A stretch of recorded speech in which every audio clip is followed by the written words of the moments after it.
if we take possession of a property, whether we buy it or we control it through a lease, we are obligated to make the payments we committed to make.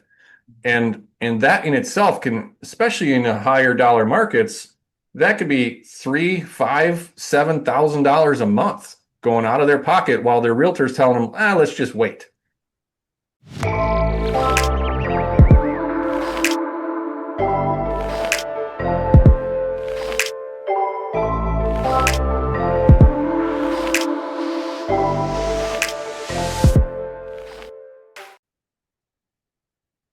Welcome to the Generations of Wealth podcast. I'm your host, Derek Dombeck, and you'll hear me say it in the show a few times, but this is episode number 100, which I'm pretty psyched about. So in the podcasting space, this is kind of a milestone, and you're here for it. I appreciate that so much. Brought on, or am bringing on, I should say, a special guest of mine, and he's been on a couple times before, but you'll hear about it in the show. So before I bring Chris Prefontaine on, like always, we want to be a resource for you. So if there's anything that we here at Generations of Wealth can do to help you, do not hesitate to ask. Go to thegenerationsofwealth.com or derekdombeck.com. Reach out and let us help you. So that's it for the intro for today. Let's bring on my very special guest. And here he is, the myth, the legend, the man that everybody needs to know, Mr. Chris Prefontaine. How are you doing today, sir? I'm awesome, thank you. Right back at you. Fantastic. So this is actually a pretty cool episode because this is number 100 for the Generations of Wealth podcast. And I brought back a good friend of mine, Chris, because not only is he a previous guest, actually episode 23 back in July of 2024, Wow. and episode 45, which was in December of 2024, but and also his right-hand man, CEO, Zach Beach, was on episode 24 back in July of 2024. So go back and check those shows out as well when we're done here. But it all kind of started. Chris and I didn't really know each other until we were on a podcast together, and I was on his podcast, he was on mine, and we became friends. And the cool thing that came from that was Chris invited me to join his organization as a coach. So we're going to talk about some of that stuff too. But before we get into any of that, Chris, for those that have never heard you on my show before or heard of you, give us the skinny, and I will say Chris lives in Rhode Island, so he puts R's in letters that don't have R's. So you all been warned. And some that don't deserve them. Exactly. Okay, I'll go back 34 and a quarter years in about 2 minutes. How's that? My New England style. My career spanned from getting fired in a family company that was sold to someone, and I got fired literally when my kids were like 2 and 3 or 1 and 2. They were young. So I was left on the street. I mean, literally, I called my father, Derek, because he sold his business. I don't know if this was on your other shows or not. And I said, "Hey, Dad, they fired me." He goes, "What do you mean they fired you? Like I was supposed to stay there and have this package?" So yeah, that didn't work. So then I started in real estate, started building some homes. After that, I built up and sold to Coldwell Banker a realty executives franchise in the conventional world. Funny because when you're a builder, you can't stand, well, I couldn't stand brokers. And then I put my broker hat on and built a company, but that was interesting. And then that led me up to the crash of '08, because from 2000, when I sold that to '08, I was, wrestling my own properties, doing condominium conversions, did a little of everything, commercial. And then when the crash hit, I took my legs out financially because I signed personally on everything, which I'll never do again, which is why we're both here now today. And then started coaching organically like in 2013. Again, because I coached about 48 realtors, not investors, up in Canada in 2000 to 2005. And that was fun, but it was like herding cats because it was people earning $2 million a year, but had no lifestyle. So it was that kind of coaching. So I love helping people and doing that. Just organically grew into the investment world, and I skipped around a little bit there, but that's the high points. And you know the story, so you can fill me back if you want. No, absolutely. And it is in our previous shows a little bit about us having similar backgrounds and both of us getting our asses handed to us in the crash of '08. Yeah. And that's what really led us to continue our conversations after the podcast episodes that we recorded. And ultimately today you run an organization, which we need to talk about and dive into for sure, because everything that you teach and I teach is all creative deal structuring, which is our passion. And I think today is honestly, Chris, you and I have both been waiting for the market to shift. We can do creative deals in any market, Yeah. but let's be honest, it's going to be kind of like Christmas for a while for us. Yeah, yeah. And you know what's interesting? As you said, the organization, I'm going to go back to that sentence. This is the first time we've been on a podcast, either one of our shows, since you kind of had to look behind the green curtain of what we do, right? Mhm. Because you knew, but you didn't have the sneak peek behind the curtain. So this will be interesting. We can chat about it. Yeah, for sure. Why don't you talk about three paydays a little bit, and we'll get that out in front of everybody, and then we can build from there. Well, the 3 paydays was one of there was a bunch of things I set up for myself, sort of rules after the crash, like you did, I'm sure. Mhm. Don't sign personally, don't use gobs of your own money, things like that. But the other one was, all right, I'm all done with the treadmill days. Like, when I was a broker selling 100 homes, when I was a builder, we built 100, like that's great. But then January comes and you go, oh shit, I got to do this all again. Like I got to do all this transactional stuff again, or I don't make anything, maybe a little bit with the referrals. So it was okay, let's create a system whereby we can get paid now, like you normally would on a real estate deal, but then launch an income stream every time you do a property and then set up a longer term payout. So it's like cash now, cash monthly, and then cash down the road. I think that business model works if you and I are going to go open a restaurant tomorrow, let alone a real estate deal. So that's what became the 3 paydays, and then we trademarked that federally. So that is like one of two or three things that we differentiate ourselves with in the residential world anyway. Yeah, in the three paydays, the high level of it is we're basically lease optioning properties out to people that we buy on terms or control, and we get paid an option fee on the front end. We get paid cash flow on a monthly basis, and the third payday is when they buy the house outright. That's usually the largest chunk, right? Yeah, the fun one, the three is, as you know now, it's also all the accumulation of the principal pay down, no matter how you structure that underlying deal. And what's neat about one of the three ways we buy property or control property is owner financing to free and clear sellers, you and I both. So when you get to make them principal payments every month, principal only payments, that means zero interest, guys, conversion, zero interest. You are hammering principal. So when that thing cashes out 24, 48, usually 48, 60 or more months, you just have this plethora of principal pay down. It's just really cool. So that's a nice wealth builder to know that that's building the whole time and you're not paying interest. Not to mention it feels good to have no rate. No interest. It does. And a lot of people don't think it's possible to get 0% interest seller financing terms. And we're doing it every day, all day with people across the country in all different markets, right? Like you've got students from East Coast to West Coast and everywhere in between.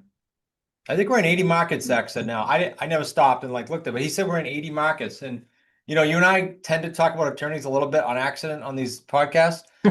I've had numerous attorneys, including the senior partner of the attorney firm that I started with, right?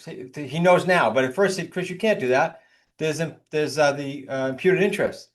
Said, okay. So I just had him print my CPA print the code from the IRS, and it gives you what the exceptions are. So for those of you that might be thinking, no, it has to be imputed. Nope. Just gonna look at what it applies to and what it doesn't, and know that when you're going into a deal. And we are not giving anybody tax advice. Do your own Or legal research. advice. Yeah, or legal advice. We have plenty of opinions on it, but we're not giving anybody advice. Correct. um, so the interesting part about our timeline was after a couple episodes, we stayed in touch, and you've got several other coaches in your organization. They've all been homegrown, right? They all came Yeah. through your organization. And one of the things that we started talking about was to start with was just collaborating. What can we do to work together? And I've got my no means not yet negotiations training, which anybody can get at no means not yet.com. But I said, okay, if I come in and help with your students, certainly on deal structuring, but how can I help them get better with their negotiations? And these were early talks. This was before we Yeah. were actually working together. So now, as we've been working together, this episode is going to come out end of January, early February 2026. Um, and for reference, we're recording this on January 14th, so a couple weeks from now. And I think I started in August of 2025 with you guys Yeah. and started Thereabouts. working together and came to your live event that you put on each year and really got, for me, I got brought in as family, which there is a lot of education companies out there, guys. And quite frankly, we're not going to name names, but some of you that listen to me often, you can probably guess some of the names, but they're just shit. They honestly are, right? They're not out doing deals. They're coaching based off of maybe things they've done in the past. Um, and I wouldn't say that their coaches are not, that they have in their organizations are necessarily qualified. But as I got brought in, and then as some of the people in your organization started studying No Means Not Yet, it makes it a lot easier for me to coach them when they've been through that training versus not. But I don't even know the number. Right? Just globally, if you had to guess, how many students are we working with? If you go by what's in our Slack community, you and I camp out in every day, there's about 140 people in there. You and I, just so they have context, work with the higher levels, which is just a joy and fun for me to put that out there because it always was me. We call it the high six level, and then a very, very private club that Derek and I coach with only 5 people in it. And so that's really where we spend our time. But the whole organization is 140. And Derek, let me say this about your course. I say this to everybody. Just because I'm on your show, I'm not saying it because of that. The President's Club, I said, you guys don't have an option. I'm not giving it to you. Go buy it. You need the course so that you can understand and communicate better, period. And then other people will trickle down. But that's how important I think the course is for everyone. Side note. And it's fun to see the differences. I would say probably the people that got involved the earliest was 4 months ago. And to see how much better they are on the phones, structuring their 100%. deals, getting information out of people. Not that what you already had in place wasn't fantastic. Right. It's just next level. And so, Agreed. so you're awesome. I'm awesome. Everybody listening knows it. That's the whole show, everybody. No, Done and go to sleep. yeah. What do you see coming up here, specific to what we do in creative deal structuring, in 2026? I'm just seeing as you and I get asked on a lot of shows, like what's going to happen, what's going to happen, what's going to happen. The billionaires don't know what's going to happen, but in the creative little niche world, I see just a bunch of uncertainty, and I'll name some of those. And uncertainty drives what? It drives sellers and buyers to go, panic. I need a guide. I need someone that can help me, and that's where we come in. Frankly, that's the deal over at the 10,000 foot level. What's the uncertainty? It's every day, it's every week between the political stuff. You can name 50 things there, the interest rates, the everything around those two things cause people to go, what do I do?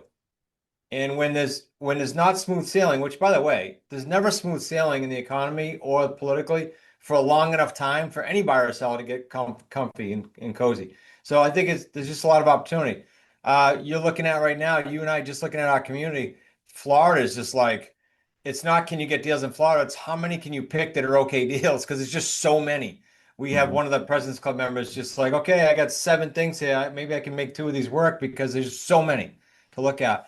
And then you've got, sadly, the topic we talked about today, Derek, right on our call today about some HOAs foreclosing on people like this stuff like this going on in the economy right now, which is just insane. And we can help.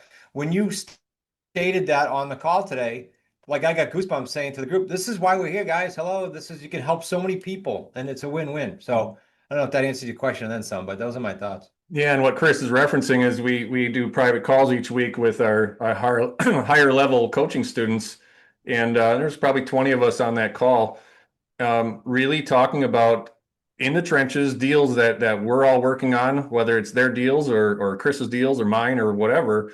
But we all learn from each deal, and we pick it apart together, and they can of course ask all the questions they want. Um, but we also get a lot of flack from people because there are some educators out there teaching what we do the incorrect way, specific to purchasing subject to an existing, loan or note. And, one of the things that we do within the organization is every week we have a coaches call, and we're all watching out for what's coming in the future.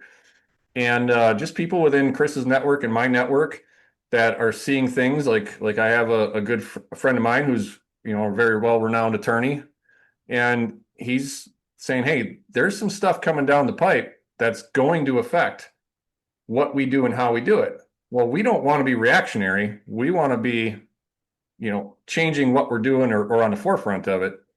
Yep. So if you're listening to other shows and you're doing research on buying property sub two, the one that bothers me the most is when people put a property under contract subject to, and they assign that contract to a random stranger and they get paid a fee to walk away. Because I really feel like we have, I'll use the word fiduciary responsibility, but it's just morals and ethics is really what it is. Yep. To follow through and make sure that all parties are protected as much as humanly possible. But what do you think is going to happen with these? And there's lawsuits out there. There's governments that are looking at possibly putting some laws in place. What do you see coming in the future on specifically to subject to purchases? Well, sadly, I think I said on the call today, Derek, sadly, it's what happened in some markets with wholesaling, and that is you have some of this shenanigans going on. They're done incorrectly, conscious or not, they're being done incorrectly. So then laws have to be put in place. So then what does that do to us? It does two things, I think. If you're proactive like we are, you become the authority because you do it correctly, but temporarily, words are tough, it does cause some roadblocks, right? Some hurdles. But look, if we keep doing the right thing morally and ethically, as one of our values in the company is all transactions of the highest integrity, we'll be fine. It's just that you start to pivot, right? If that's coming down the pipe, we're going to pivot away from that a little bit until the dust settles and then keep doing it right. There's no way around it. When the wholesaling hit, it's because the same exact thing. A couple companies exploded, did it incorrectly, and then laws came in place in places like Chicago and some other markets. Yeah, and this is not a political rant, but it's my show, so I can say what I want. It's typically the liberal markets that are putting these laws into place. And to their credit, they're doing it to protect the consumer. That's their intention, but most times the end result actually hurts the consumer in a lot of cases. And I wish they knew what it was too, Derek, right? I'm not throwing everybody in the bus saying they don't know, but a lot of these guys have no clue in the trenches what it is and what it really means to do A, B, or C, right? Right, because there's a lot of people that their only option is to get creative. They've listed their property with realtors. Realtors can't sell them. They're upside down on their mortgages, or there's no value in their homes. They don't have the cash to pay a realtor to sell. There's 1,000 different scenarios that we get involved in, and so they pass these laws and say, even the anti-wholesaling laws. I'm happy that people have to disclose. I'm happy that they can't be out wholesaling the way they used to, but there still needs to be a place for wholesalers. They're taking care of a segment of the market that clearly they're filling a hole. Yeah, they're filling a hole. Not every house is bankable. Not every house can get them, be sold traditionally. And to be clear, what we do is we either buy properties subject to their existing financing or straight seller financing. And sometimes it's a combination of both together. Or we lease their property with an option to purchase it later. And the end goal is to put a tenant into the property and give them an option to purchase it later. So maybe speak to that some, Chris. As far as the end buyer, this is a big one. I've been ranting about this since 2013 because publicly, I'm not talking out of school in this one, but I still won't say the names. Publicly, educators will go on podcasts and radio shows. I can find them at the click of a couple buttons and say, yeah, we do rental. We just plug buyers in, and we don't care if they qualify, because if they default, we get to keep the deposit and we just do it again. Great. Well, it's just bogus for a lot of reasons. One, morally and ethically, you're setting up the buyer to fail unless you put them through the system we have. Like, our system's obnoxious. My son Nick, as you know, Derek, has been with me since 2014. And he does it in his sleep now. He does it correctly, and he's even more and more strict with who we accept, because they should be deserved buyers that maybe were dealt something in life, or they changed jobs and they need help. Um, that's the correct way of doing it. Deserved buyers that are going to cash out in a high success rate. Let me give you some stats. I think you know them, but for the listener, generally speaking, these are very broad. So don't someone say to me you're 2 points off. If you talk to most people doing rent own that have that kind of attitude, they're having about a 20 to 30% success rate. In our community, depending on how strict the student is, I can't control everyone. In our own deals, you're somewhere between 2 and 12% failure rate, not success rate. Okay, that's an inverse relationship. That's a big, big deal. You're helping a lot of buyers. And all that being said, do they have probably a good attorney that can write up some paperwork to protect them? Yep. But I don't know how they put their head on the pillow at night, frankly. It's like when I used to sign personally on all my debt, right? I didn't sleep so well. Now I sleep better because it's the Mhm. right way of doing business. Well, same with that. If I'm putting people in houses that I know they're going to fail, that's not good. So I don't know if that's what you meant by the buyer side. Yeah, and even on the seller side, there's some sellers who they're not interested in actually selling us the property with terms.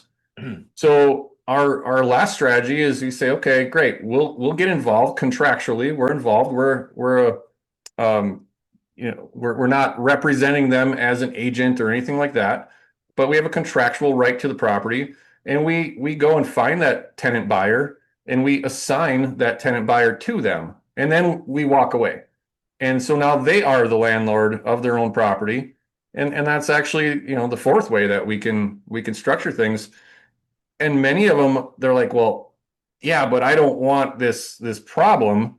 They get final say. We vet the end buyer. We hand all that information over to the property owner and say, we feel like this person's qualified. They went through all of the steps to qualify, but it is still your choice if you want this person living in your property or not.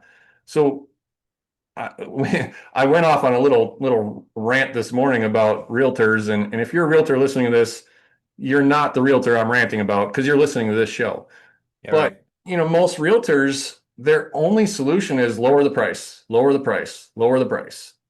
And they all have excuses. And if the market is soft where you're trying to sell, right now, a lot of realtors are telling their clients, and their clients are then telling us, well, we pulled it off the market. We'll wait till spring because spring's a better market. That's bullshit. Yep. You can sell a house 365 days a year, but you got to have alternative methods. Well, can I say something about that, Derek? Not only is it bullshit, but think about this from a seller standpoint. You're doing a disservice to him, because if Derek was my seller and I'm a realtor and I go, hey, Derek, would you rather be on the market to get top dollar when there's less competition or more? Well, who's Mhm. going to say more competition?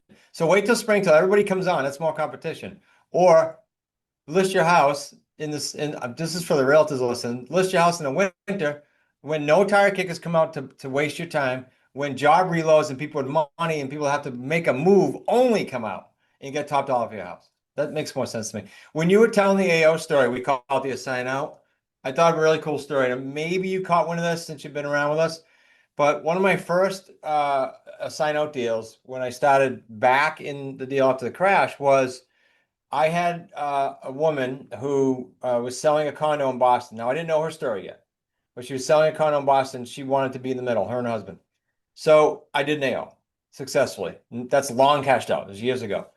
Now, after that happened, she tells me, hey, Chris, we had a process of in vitro for the last 2 years. We were bankrupt doing it, like it was over 100 grand. And they had healthy kids from it, all that, but they just were financially a mess. Then they said, look at, I own this business. I won't tell you what it is because I don't want to get too personal with them, but they cash flowed. They showed me the bank statements, like unbelievable. They just weren't bankable. So then they bought a $500,000 house from me on an AO in Massachusetts. So they were a client, AO. Then they were client again buying. So seller buyer, both successfully done and cashed out now. And then they became a student because they liked it so much. Like, we got to learn this. And now they do deals. That's such a win-win if you think of that versus setting up someone to lose. Absolutely. And the last thing about, the real estate agents saying, let's take your property off the market and put it back on in the spring, they're not coming out of pocket all those carrying costs. Yeah. These houses could be vacant. It could have been a job relocation or again, 1,000 different scenarios, but the realtors have no skin in the game. We are stepping in. If we take possession of a property, whether we buy it or we control it through a lease, we are obligated to make the payments we committed to make. And that in itself can, especially in the higher dollar markets, that could be three, five, $7,000 a month going out of their pocket while their realtor's telling them, let's just wait. How So about, I'd love your opinion on this. How about, this came up this week too. How about the realtors that, and I'm sorry, realtors, I'm going to give you the solution to this from now. And this is good for investors to hear too, because they want to know both ends of this. How about the realtors that specialize in short sales? So they're advising their clients to do a short sale. What if that client can avoid the short sale, avoid some recourse, avoid credit hits, and sell to someone like us? Man, oh man. So if you're an investor, explain that to the seller that just got told by the realtor that they should do a short sale. And if you're a realtor, learn how to buy this way. You'll be a hero. what percentage of the time, Chris, are we paying a seller full retail for their property? Uh, I I would say most. Like Mhm. unless they're financially need a band-aid and we got to step in and do some crazy stuff. Most of the properties, especially when the newer students, we're paying about retail value, market value. And I would say that the majority of people listening to this show don't think that's possible. And it's 100% possible when structured the right way. And when I started, Derek, in 13, started back. Um, I can't think of one single deal in my first like 30 or 40 that I didn't, probably because I wanted a deal, like I needed oxygen, but they all worked and lease purchase and paid them full price just over time. If you have time, time's on your side with these deals, guys. You can do it. Absolutely. Don't say I can't, say how can I, and we'll teach you. Simple.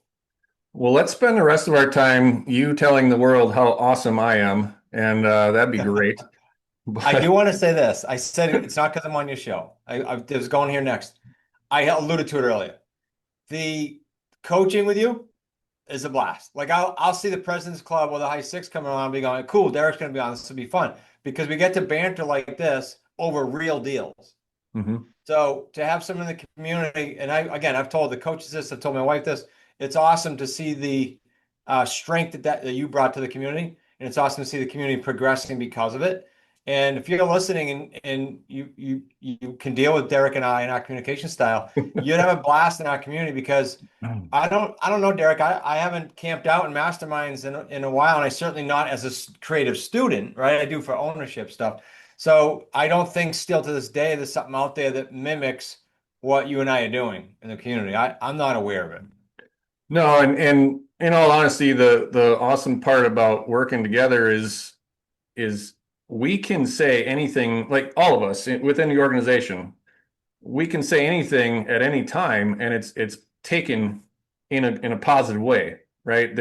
Nobody is ever stifled or said, well, yeah, just keep your mouth shut and do what you're told. And that's what makes the community of leaders that much better, but it makes the community of students that much better too. Yeah, yeah, for sure. And not just for the programs we have, but come hang out with us. Like test the waters. Come to our event. Just come hang out with us. You decide. We're big on free. Like go check out YouTube. It's free. Go check us out. If you like what you see, then you can dive in and learn more. Go check out the books. It's free. You can learn more. So easy entry, guys. Well, let's throw that out there, Chris. So if you're watching the video, you can see it over his shoulder on the wall. But Chris has got a book called Real Estate on Your Terms. Okay, so that's obviously available. But what do you do? We've got some online events. We've got some in-person events. What's coming up Yeah. in 2026 for 3 Paydays?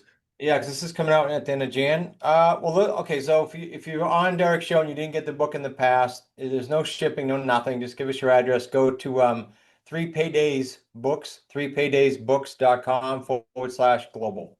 That'll get you the free books. We're gonna throw in deal structure overtime too. It's a really cool look at like the structuring of deals only. Boom, boom, boom, the whole book. No drama in there, just all deals. Coming up. Well, I tell you what, we just locked in today. I don't I don't think I may have told you because you're on the high six call, but no one else knows. We locked in our fall event. So it's September 27, 2029 in Rhode Island.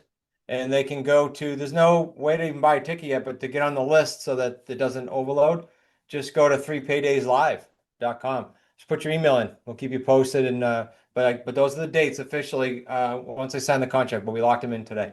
That's what's coming up. But if they do the book, we'll keep in touch with them. Yeah, and you've got your podcast, Smart Real Estate Coach Podcast. You're at like what 50,000 episodes at this point? No, I'm not that old. I think it's approaching 600, somewhere in the fives, I think. Okay. And there's a couple awesome episodes with that you and I had together on there as well, just I jamming get the just like we are. best, seriously, the highest reviews because we plan nothing like today Mhm. and we talk about deals. So if you go in and look for Derek's, I think I don't have the numbers in front of me, but there's at least three of them, if not four. Well, if we're being honest, we plan nothing because we're not good at planning that stuff. We have awesome people that do it for us, just like the Yeah, you Generations bet. Wealth show, Yep. for sure. And then YouTube channel, what's that at, Chris? If they go into YouTube and they type in just Smart Real Estate Coach by itself, they'll get the three things that have been running since I think 17 or 18. And that is deal structure Sundays. So I think there's over 500 deals. I've been saying that for a while. Maybe it's a whole bunch more. Motivational Mondays, because the mindset piece is important. Derek and I hammer this on our calls. So we can teach you deals like tonight and next week. It's the mindset piece of being an entrepreneur. And then this Q&A Thursdays. So questions that you'd have normally on a deal. As recent as today, Derek, I went into Nick's office and I said, hey, Nick, watch this apprentice call. There was about 10 buyer questions in there. Let's get some of those out on the Q&As to help people. But that's how we do it. It's just real stuff. So those are the three PlayStations that have been going for a long time. There's hundreds on each. Go check it out and subscribe. Yeah, absolutely. And I'm gonna do the same thing I do to you, or do to every other guest. What's the one question I should have asked you that I didn't? None. I We hang out too much. So that's know. yeah, so that's easy. No, there's nothing. We hit it. I mean, we're both pretty blunt. There's some clear action items in there. You guys have seen this in January. There's some clear action items in there. And what boggles my brain, Derek, you heard probably my attitude today when I kicked off Ty six call, right? We haven't talked since then, but I was almost like frustrated because every single one of you listening right now, if you want to, Ken should be doing deals. I told the high six group this today, in a lot higher level than you are now, and the only thing stopping you is you. It's not who you think you are, by the way. I said this at the event. It's who you think you're not. That's what's stopping you. Think about that one for a little bit. That'll be a brain twister for you. Not who you think you are, it's who you think you're not. So clear that crap out and let's get after it this year. Have a breakthrough year. I'm talking to everyone. And then it doesn't matter what genre of investing you're in. No. It's that slimy thing between your ears that holds you back. It's not really the how. I mean, you can learn the how from us. You can learn the how from YouTube University. I don't recommend it, but you can learn the how from a lot of different places. But the taking action, that is just in between your ears. And the beautiful thing with, Chris and I both getting our asses kicked in the past was short of brain trauma, you can't take away the knowledge and the experience. And, Chris goes through ups and downs. I go through ups and downs. We're no different than anybody listening to this show, but we come out the other end stronger every time because we don't quit. We surround ourselves with the right people and we take action. That's it. That's the magic formula, right, Chris? Yeah, I forget. I quoted the gentleman, it's one of the ancient presidents who said, success is nothing more than going from failure to failure to failure. And I'm sorry, I don't remember who said it, but it's an old quote. And it's so, so true. It's when all of us get to the second or third, and I've done it in my past, and go, oh shit, this doesn't work, or I can't do it. Nothing to do with it. You just got to keep going. I'm pretty sure it was not a Joe Biden quote. So, No, no, when I said older president, I mean way, not age, older in time. Absolutely not. yeah, for sure. Well, my friend, I really appreciate you coming on. I asked you to be the 100th guest for a reason because Super honored. I was psyched, as you know. I reacted right away. yeah, and for those of you that don't understand podcasting or what comes from this or could come from this, what what we spend in time, energy, and money to put out a podcast show, we don't really get anything back that we can probably Quantify monetize that. or say, here's our ROI. The thing that we get back is we build our network, we help you all as listeners, but I can honestly, sincerely say that I doubt very much Chris and I would have probably met had we not done a podcast swap. And the conversations that we have after we stop recording and the communication we do afterwards, that's the ROI. Yep. And, in July 2024, when we did our first show, I had no idea that in January 2026, I'd be doing a show with Chris saying, I now work with Chris and his whole organization, the three paydays. I don't even know how to quantify that ROI. I just know that I agree. I've got an awesome family that Chris, spearheaded. So why am I saying this?